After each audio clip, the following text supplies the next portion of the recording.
Hello guys, welcome back to my channel. तो दोस्तों, मैं आप सभी के लिए लेकर आ गई हूँ एपिसोड 23 की हिंदी एक्सप्लेनेशन। तो चलिए दोस्तों, देरी न करते हुए एपिसोड ऑफ वीडियो की शुरुआत करते हैं। तो एपिसोड की शुरुआत में हम देखते हैं जहाँ पे यनी, फांग और युवान तीनों लोग जो है जुट जाते हैं फिर से सबूत इकट्ठा करने में कि आखिर 17 साल पहले यनी के पेरेंट्स का एक्सीडेंट किसने करवाया था।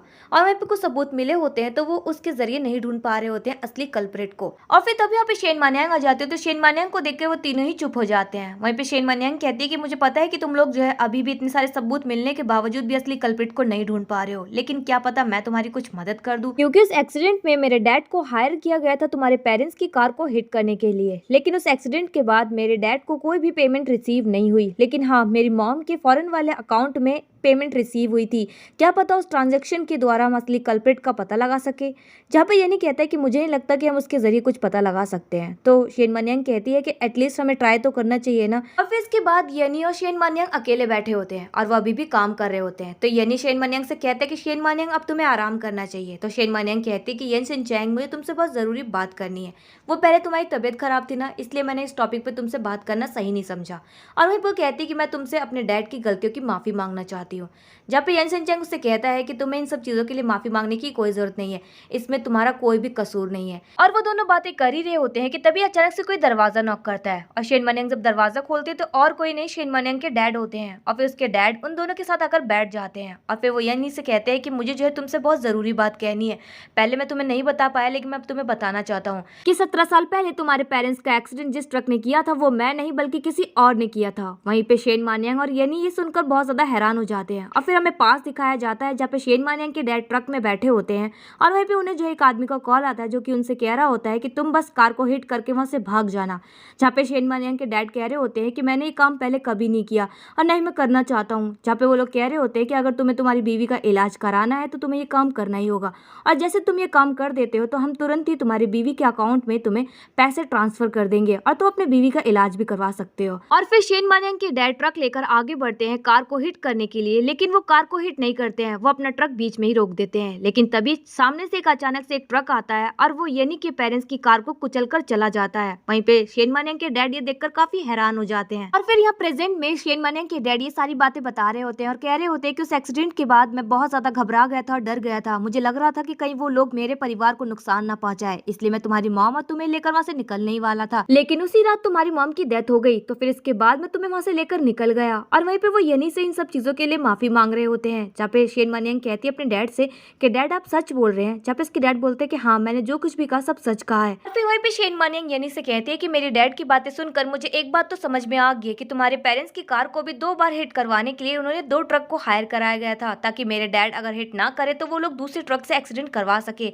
और जब मेरे डैड ने एक्सीडेंट नहीं किया तो उन लोगों ने जो है दूसरे ट्रक से तुम्हारे पेरेंट्स की कार को हिट करवाया और एक्सीडेंट करवा दिया। और सेम यही चीज हमारे केस में भी हुई थी। जब मैं और जोंग शिनयान भी कार में बैठे हुए थे तो पीछे से एक ट्रक हमें हिट करने की कोशिश कर रहा था बार बार, लेकिन वो हमें हिट करने में नाकामयाब हो गया। और फिर तभी अचानक से एक ट्रक सामने से आया और वो हमारी कार को कुचलते हुए चला गया। और वहीं पे उन लोगों को इन बातों से समझ में आ जाता है कि इन एक्सीडेंट्स के पीछे कोई 2 लोग नहीं बल्कि एक ही इंसान का हाथ है। और फिर हम नेक्स्ट डे देखते हैं जहाँ पे यनी एलए स्टार पहुंच जाता है और वो शेयर होल्डर्स के साथ बैठकर मीटिंग कर रहा होता है कि तभी यहाँ पे जकाय पहुंच जाता है और जकाय बोलता है कि तुम्हारी हिम्मत कैसे हुई यहाँ पे मीटिंग रखने की। जहाँ पे यनी उससे कहता है कि मैंने ये मीटिंग अरेंज की है।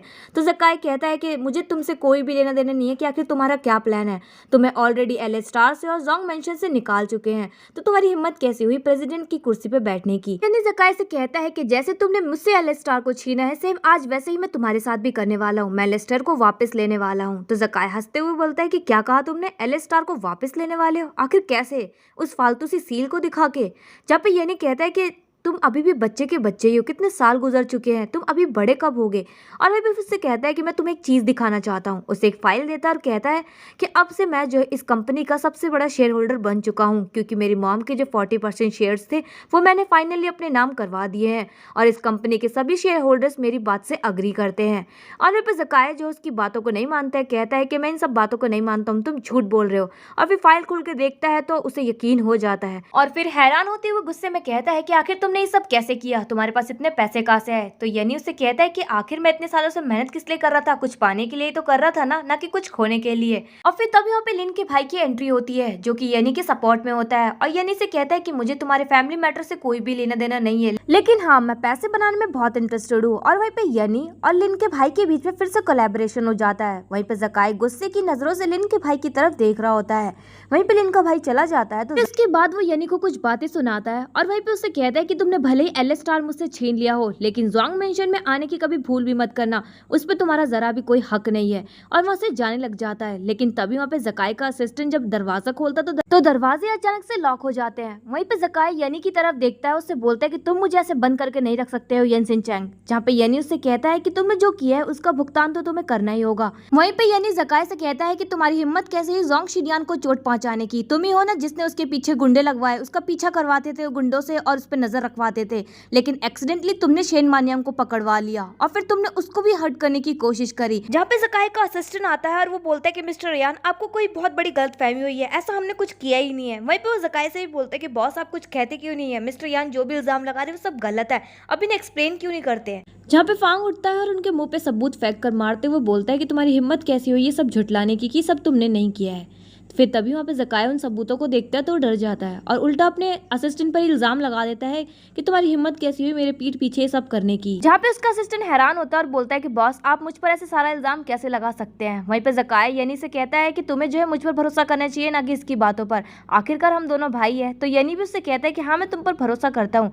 और वहीं पे जकाया को एक फोटो देता है, उससे कहता है तो इस फोटो में कौन है। उस फोटो में हम देखते हैं कि जकाया अपने असिस्टेंट के साथ खड़ा होता है और कुछ बातें कर रहा होता है। वहीं पे फिर जकाया भी जो है डर जाता है और समझ में आ जाता है कि अब उसका झूठ बोलने का कोई भी फायदा नहीं है। और तभी उससे कहता है कि तुम्हें क्या लगता है कि तुम ऐसे फालतू से सबूत दिखाकर मुझे डरा दोगे, तुम ऐसा कुछ भी नहीं कर सकते हो। और वहां से चला जाता है इतना कहकर। और फिर हम नेक्स्ट सीन में देखते हैं जहाँ पे यानी शेन मानियांग को लेकर ज़ोंग मेंशन पहुंच जाता है और वहीं पे जकाया अपनी मॉम के साथ पहले से ही मौजूद होता है और सारी बातें बता रहा होता है कि कैसे यानी ने धोखे से सारे शेयर्स अपने नाम करवा लिए और पूरा एल स्टार अपने नाम कर लिया और पता नहीं उसने कोई फेक सबूत भी बना रखे हैं मेरे खिलाफ ताकि वो मुझे फंसा सके। आप कुछ करिए मॉम। जहाँ पे उसकी मॉम कहती है कि मुझे फर्क नहीं पड़ता है कि एल स्टार किसके हाथ में जाता है, अगर उसके हाथ में चला भी गया तो मुझे इससे कोई भी लेना देना नहीं है, मुझे सिर्फ फर्क पड़ता है तो सिर्फ मेरे ज़ोंग मेंशन से, ये सिर्फ मेरा है। जहाँ पे जकाया अपनी मॉम की बात को सुनकर काफी हैरान हो जाता है और बोलता है कि मॉम आप ये सब क्या कह रही है।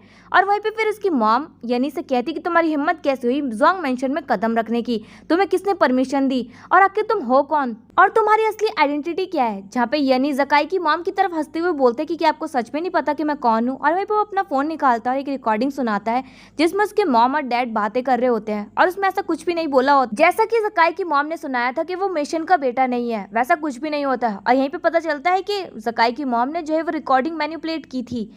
और फिर असली रिकॉर्डिंग सुनने के बाद जकाई की मॉम यानी से कहती कि अरे वाह तुम तो बहुत ज्यादा इंटेलिजेंट और स्मार्ट निकले, मैंने कभी नहीं सोचा था कि तुम जो है इतनी जल्दी पता निकाल लोगे असली रिकॉर्डिंग का। और वहीं पर से कहती कि इसका फायदा क्या, तुम्हारे मॉम डैड तो मर चुके हैं, अब तो वो इस दुनिया में है ही नहीं, वो तो 17 साल पहले ही मर चुके हैं एक एक्सीडेंट में। और वहीं पे वो उसके पेरेंट्स के मरने की बातें बार बार बोल रही होती है, जहाँ पे यानी को ये सुनकर बहुत ज्यादा गुस्सा आने लग जाता है। और वहीं पे जकाई की मॉम जिस पेंटिंग के आगे खड़ी होती है तभी यानी एक गोल्फ स्टिक उठाता है और उसे मार मार कर उस पेंटिंग को डिस्ट्रॉय कर देता है पूरी तरीके से। और फिर एक बड़ी सी इविल सी हंसी के साथ एपिसोड 23 की एंडिंग हो जाती है। तो दोस्तों मैं मिलूंगी मेरे नेक्स्ट वीडियो में एपिसोड 24 की हिंदी एक्सप्लेनेशन के साथ। आपको इस एपिसोड की हिंदी एक्सप्लेनेशन कैसी लगी कमेंट बॉक्स में कमेंट करके जरूर बताएं। चैनल पर नए सब्सक्राइब करें, वीडियो को लाइक करना ना भूलें and thanks for watching my video.